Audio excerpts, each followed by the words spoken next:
All right, there's a quick one for you sawmill guys.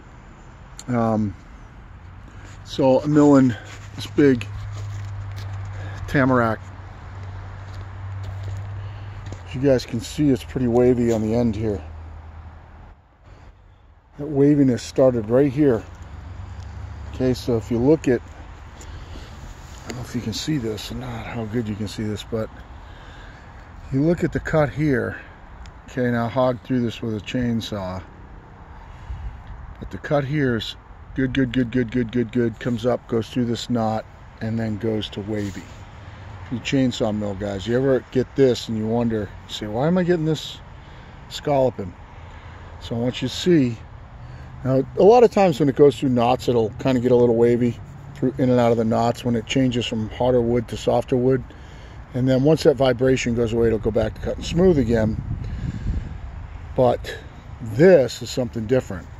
See that washboard effect all the way out towards the end there. And I'm looking at it and I'm going, geez, I wonder if my bar groove wore or what happened. Why did I get that? I'll show you why I got it. And this is a good thing for sharpening. If you don't watch my sharpening videos, you probably should. See this knot right here?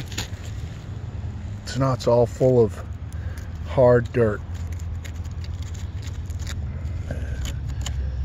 All hard dirt, just like sandpaper. Look at the finish.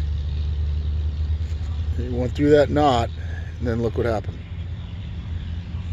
So what happened was, when I cut through this, I wiped out the side of the cutters on one side.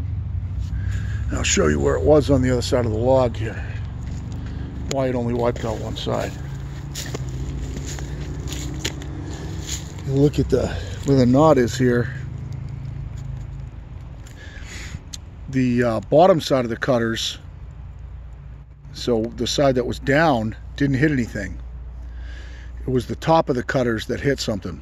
The top side hit that dirty knot, and then it went to washboard. So a little self-diagnosis why that happened. Because the top of the cutters got wiped out, so the bottom of the cutters, because it's at 10 degrees, was still cutting good. They were pulling down, and the top of the cutters weren't, so the chain started to do this. Because the chain was digging down, not digging up. And the cutters weren't opposing each other to keep it running fairly smooth, like as you can see right here. You know, this is fairly smooth. I mean, I've made the chain really aggressive. This is 20 feet long. So to get through this cut in one tank of fuel, to get through a cut this long in one tank of fuel, I made the cutters pretty aggressive. And as you can see, this is what I got left for fuel after that 20-foot cut. So I was right at the bottom of the tank. It was just about empty. Watch this. Want to see something nasty? Don't even want to see what's inside here. Oh, it's not too bad. Not as bad as the first cut. That's one cut. I cleaned this before that second cut. But that's one cut. And good thing, no fines got by here. Did have my decomp button fail. The bottom of that decomp got pulled inside right as I shut off. I'm gonna go home, pull this all apart. I gotta blow it out. I don't want to pull it apart in the field here. And dump that piece of that decomp button out. Yeah, so that's why your chain gets cut and wonky. One of the reasons. It's because it went through